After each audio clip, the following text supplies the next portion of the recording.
Oduu gaarii gurratti kan tolu of harka qabna. Misiraachoo mootummaan Waaqayyoo dhiyaachuusaa himna. Maqaan Waaqayyoo kan ulfaate haa ta'u.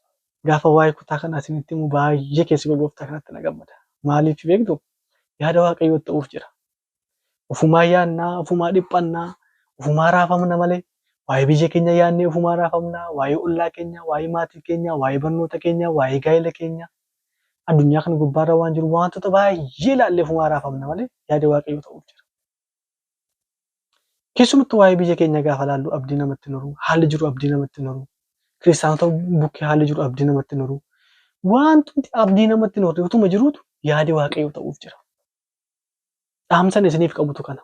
Dhaamsan har'a guyyaa har'aa qabadhee gara jireenya keessanii dhufetu kana. Jireenya keessanitti yaada Waaqayyoo ta'uuf jira. Bara keessanitti yaada Waaqayyoo ta'uuf jira. Ba'uuf galuu keessan irratti yaada Waaqayyoo ta'uuf jira. Yaada Waaqayyoo. Yaada Waaqayyoo. Isa humtuu bira gahuu hin dandeenye. Isa humtuu tilmaamee bira gahuu hin dandeenye. Yaadi Waaqayyoo bara koof bara keessan irratti ta'uuf jira. Haleluuyaa. Yaada Waaqayyoo nurratti ta'uuf jira. Mee kana sirriitti yaada keessa keessanitti ofitti fudhadhaa. Yaadi Waaqayyoo dhuguma ta'uuf jira. Jireenya keessaniif yaadi Waaqayyoo ta'uuf jira. Jireenya koof yaada Waaqayyoo ta'uuf jira. Hojii ergamootaa boqonnaa 3 lakkoofsa 1 jiru kutaa kanaan dubbisa maqaa Yesuusiin akka jedha. Kutaa kana ergan dubbisee booda kutaa kana dhaabannee waan muraasa walii wajjin ilaalla. Fayyifamuu namicha naafa tokkoo jedha. Fayyifamuu namicha naafa tokkoo jedha. Boqonnaa 3 lakkoofsa 1 irraa kaasee dubbisa maqaa Yesuusiin akka jedha. Gaaf tokko Phexrosii fi Yohaannis yeroo kadhata waaree booddee innis sa'aatii salgaffaatti gara mana qulqullummaatti ol adeemu turan. Kunoos namni dhaloota isaatii jalqabee naafate tokko achi ture. Innis guyyuma guyyaatti baatamee dhufee balbala miidhagaa isa jedhamu sana dura taa'ee warra mana qulqullummaa dhaqanii irraa horii hin kadhata ture. Namichi Phexrosii fi Yohaannis mana qulqullummaatti ol lixuuf akka dhufan argee horii isaan kadhate. Phexrosii fi Yohaannis ijaan isa qaban. Phexros immoo nu ilaali jedheen. Yommus inni waa isaan biraa kan argatu se'ee ija keessa ilaale. Phexros garuu ani meetii fi warqee hin qabu. Waan an qabu garuu siifan kenna. Maqaa Yesuus Kiristoos nama Naazreetiin ka'ii adeemi jedheen. Harka isaa mirgaa qabee isa kaasee achumaanis miilla isaa fi gulubbiin isaa jabaatanii utaalees ka'ee jaajjee adeemees isaan wajjiniin mana qulqullummaa lixee asiif achi adeemee qophisaa Waaqayyoon galateeffate. Namoonni hundinuu utuu inni asiif achi adeemu Waaqayyoon utuu galateeffatu argan. Mana qulqullummaa balbala miidhagaa dura taa'ee horii kadhataa inni ture isa akka ta'es baranii waan isaaf godhame kanaafis fajajanii baay'ee raajeffatanidha. Yesuus gooftaadha. Maal jedha dhumarratti? Fajajanii baay'ee raajeffatanidha. Yaadi Waaqayyoo gaafa nurratti ta'u isa nu beekuuf isa nu hin beeknetu fajajee hojii Waaqayyoo kana raajeffata. Dinqiidha. Waaqayyoo guddaadha. Guddummaa Waaqayyoo kana labsa. Waaqayyoo galanni guddaan isaa ta'u. Egaa yaadi Waaqayyoo anaaf isin gubbaarratti ta'uuf jira. Bara keenya irratti yaada Waaqayyoo ta'uu jira. Biyya keenya irratti yaada Waaqayyoo ta'uuf jira. Afur keenya irratti yaada Waaqayyoo ta'uuf jira. Kallattii hundumarratti yaadi Waaqayyoo ta'uuf jira. Hin gowwoomin obboleessa koo obboleettii. Hin raafamin haala ilaaltee. Fira dhabuu lammii dhabuu ilaaltee. Mijachuu diduu ilaaltee. Hin raafamin. Yaadi Waaqayyoo jireenya keef ta'uuf jira. Ani kan inni sitti maaru kun kan inni isinitti maaru kun oduu durii miti mammaaksa miti. Jechama miti. Sagalee Waaqayyooti. Isa kaleessa hidhaa hiike, isa har'aa hidhaa hiiku, isa borii hidhaa hiikuuf jiru. Isa kaleessa seenaa haareesse, isa har'a seenaa haaressaa jiru, isa boris seenaa haaressuuf jiru. Sagalee Waaqayyooti. Sagaleen Waaqayyoo kan gubbaarra dhaabadheetan waa tokko isinii qoodu barbaada. Yaadi Waaqayyoo isiniif ta'uuf jira. Namicha amma kutaa ammaa kana keessatti isinii dubbise agartanii kan inni yaadee manaa bahee waan biraa, kan jireenya isaa irratti ta'e waan biraa. Kan inni karoorse waan biraa, kan isaaf karoorfame waan biraa. Kan inni eegaa jiru waan biraa, kan isaaf ta'e waan biraa. Yesuus gooftaadha. Yesuus maqaan isaa ulfaatu. Kan inni ija keessa eegu waan biraa.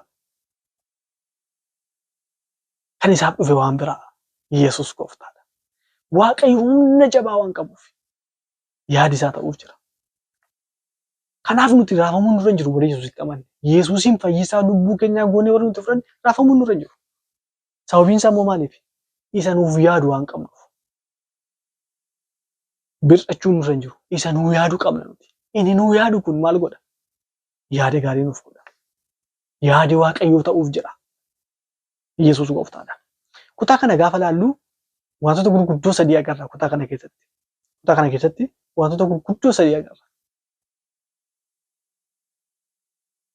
Wantoota gurguddoo sadii agarra. Tokko inni jalqabaa nama fayyee. Lammaffaan namoota fayyuu namichaaf sababa ta'an yookiin namoota fayyinni karaa isaanii darbe. Inni sadaffaan inni guddaan maqaa fayyina laate. Yesuus gooftaadha.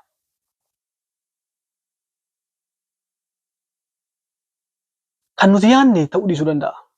Yaada Waaqayyoo dura garuu utuu hin dhaabbatu. Ani dhaamsan siif qaba. Inni ati yaadde yoo ta'uu baates inni Waaqayyoo siif yaade si ta'uuf jira.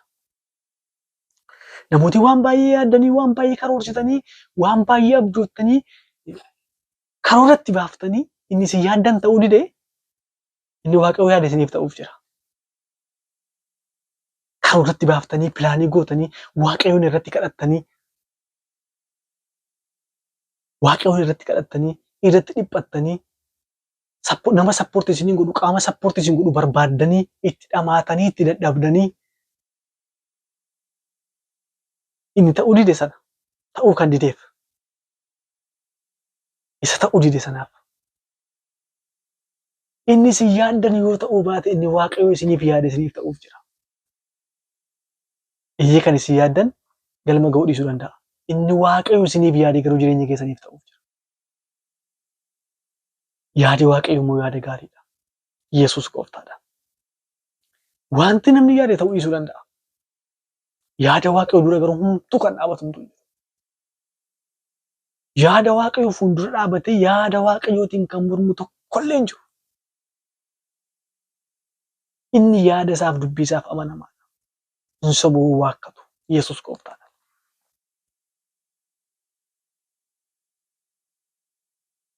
Yaadi Waaqayyoof yaadi namaa garaagara. Maaltu garaagara godhu beeku? Wanti garaagara godhu inni guddaan inni Waaqa akka Waaqaatti waan yaaduuf nuti nama akka namaatti waan yaadnuuf yaadni keenyaaf yaadni isaa garaagara. Waan jechuu barbaadne hubattanii inni Waaqa akka Waaqaatti waan yaaduuf nuti nama akka namaatti waan yaadnuuf yaadi keenyaaf yaadi Waaqayyoo garaagara. Inni kan biraa immoo yaada keenyaaf yaada Waaqayyoo wanti garaagara godhu. Namni har'afa. Namni kaleessaa far'a ilaaleetu yaada karoorsa. Waan kaleessa keessa darbe ilaalee waan har'a keessa jiru ilaalee karoorsa. Waaqayyo garuu itti mul'ata hundisaa. Kaleessas hin beeka, har'as hin beeka, boricha argaa jira. Kanarra dhaabatee waan dubbatuuf, kanarra dhaabatee waan haasa'uuf adda godha kansaa jecha. Dubbii kan adda godhu kansaa kan. Yaada isaa kan adda godhu kansaa kan. Yaadi Waaqayyoo jireenya koof jireenya keessaniif ta'uuf jira. Haalleluuyaa. Waaqayyoof galanni guddaan isaa ta'u. Ergaa Phexros duraa boqonnaa 5 lakkoofsa 4 maal jedha beektu? Inni isiniif waan yaaduuf yaaddoo keessa hundumaa Waaqayyotti gataatii dhiisa jedha. Haalleluuyaa. Inni isiniif waan yaaduuf yaaddoo keessa hundumaa Waaqayyotti gataatii dhiisa jedha. Gataa dhiisaa jechuun deebitanii ilaalinaa jechuudha. Gataa dhiisaa. Gataa dhiisaa. Haalleluuyaa. Gataa dhiisaa.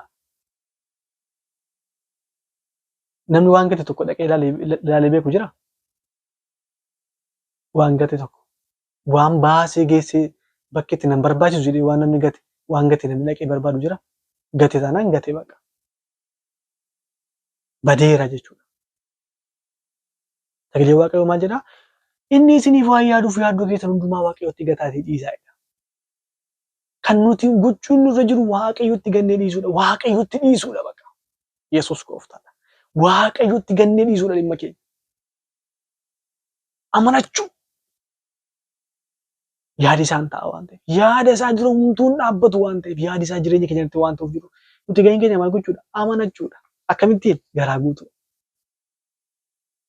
Yesuus gooftaadha. Kutaa kana keessatti waan gurguddaa sadii agarsiisan jireera. Inni jalqaba maaloodhaan jedhee nama fayye, nama fayyuu namichaaf sababa ta'ee fi maqaa fayyina laate. Namni fayye kuni, namni fayye kutaa amma kana keessatti kan dubbise kuni, namni fayye kuni nama maqaa hin qabnedha.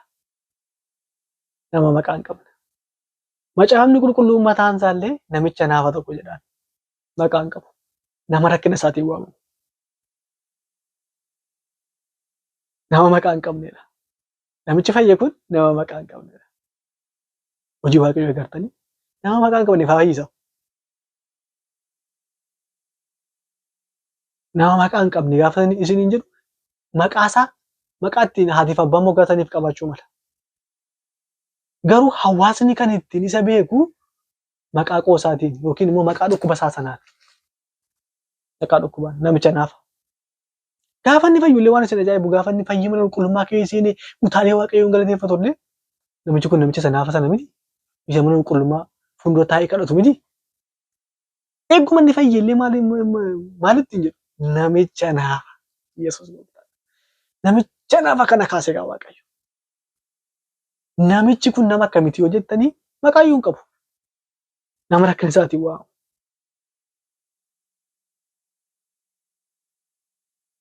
Inni kabira namichi kuni nama abdii fayyuu hin qabnedha. Nama abdii fayyuu hin qabne. Inni yaadi waaqayyoo isarratti ta'e suni nama abdii fayyuu hin qabne ture. Waan tokko isinitti hima. Namichi naafi kuni wanti inni karoorfatee itti yaadee mana qulqullummaa fuuldura dhufee kan inni taa'ee fi horii kadhachuudhaaf. Malee fayyina fudhachuuf onaan baane. Mata duree inni manaa fudhatee bahe. Baatamee dhaqee mana qulqullummaa fuuldura taa'ee na gargaaraa jedhee gaafa gargaaran immoo gargaarsi inni fudhatu immoo maali? Har'a ittiin jiraachuuf, har'a ittiin nyaachuuf. Yaadi isaa kanamu. Yaadi isaa maallaqa argachuudha. Yaadi waaqayyoo garuu inni fayyuudha. Isinii galee yaadi waaqayyoo nuu yaaduuf yaadi keenya waliin madaalu. Yaadi waaqayyoo nuuf yaada gaariidha. Yesuus gooftaa yaada gaariidha. Inni maallaqa barbaacha dhufe. Inni akkuma nagaanii har'a maallaqa barbaada. Garuu waaqayyo fayyaa isaaf barbaadeera. Yesuus gooftaadha. Maqaan waaqayyoo waaqa lafarratti ulfaatu. Nama abdii fayyuu hin qabnedhaan jedhe. Maaliif nama abdii fayyuu hin qabnedha beektu? Dhaloota isaatii ka'eetu naaf. Amma nam tokko nama qaama miidhamaa tokko gaafa agarru gaaffiinsi jalqaba gaafannu akkasii. Maal taate akkas taate obboleessa koo jennaan yookiin yoo dubara taate obboleettii koo. Maal taate akkas taate jennaan. Guyyaa keessa balaa akkasiitiin an akkas ta'e balaa akkasiitiin akkatti miidhame yoo jedhe maa miti qaba. Waaqayyo jira waan hundumaafuu nama mudata jenna. Dhalootaa yoo ta'e garuu gaddinee madiifna. Carraa fayyuu hin qabu jechuudha. Dhaloota taanaan carraan fayyuu hin jiru. Naafummaan namicha karaa kan guyyaa keessatti dhufe miti kan konkolaataan naafa godhe miti. Yookaan immoo kan gufatee kufe miti. Harka guddistuu irraa kufee hin cabne. Naafummaan isaas akkamitti dhaloota gaafa dhalate gaafa gadameessaa isaa keessaa bahee kaaseyyuu naafa. Kanaaf sammuu isaa of amansiiseera. Yeroo tokko rakkinni keenya maaliif beektu of amansiisuu barbaada. Haala keessa jiru. Koottaa akkas goona. Haala keessa jiru of amansiisuurra Yesuus kun akka inni danda'u of amansiifna. Hidhaa hiika jenna. Sammuu keenya amansiifna. Seenaa haareessa jenna. Sammuu keenya amansiifna. Galataaf nama dhaaba jenna. Koottaa kana sammuu keenya amansiifna. Kanatu jireenya keenya irratti jijjiirama fida. Hin danda'a kan jedhu. Hidhaa hiika kasa jedhu. Haaleluyyaa. Seenaa haareessa isa jedhu. Kana sammuu keenya amansiifna. Dhuguma danda'as, dhuguma hidhaa hiikas, dhuguma seenaa haareessas Yesuus. Yesuus gooftaadha. Yeroo tokko seexaniin salphattee nuun jedha jireenya keenya dhufe. Qaawwaa keenya nutti agarsiisee, duwwaa keenya nutti agarsiisee, sanuun mijanii nutti agarsiisee hin salphattee nuun jedha. Hin salphattee. Ati nama kolfaa taate siif sii dhumatee abdiin qabdu kana boodaa nuun jedha. Lakkibboo salphataan akka seexanaan jiru.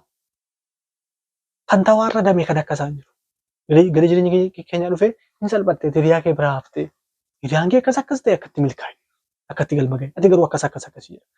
Gaafa inni dhufee nutti lallabu nusitti lallabu nurra jiraata. Gaafa inni dhufee hin salphattee gaafa jedhu salphataan si caala hin jiru jechuun nurra jiraata. Maaliif seexanni salphataadha. Isa akkoo ana miti ana nama Yesuus qabu miti namni salphate. Isa kan salphate. Qulqulloota keessaa kan gad darbatame ergamoota biraa kan darbatame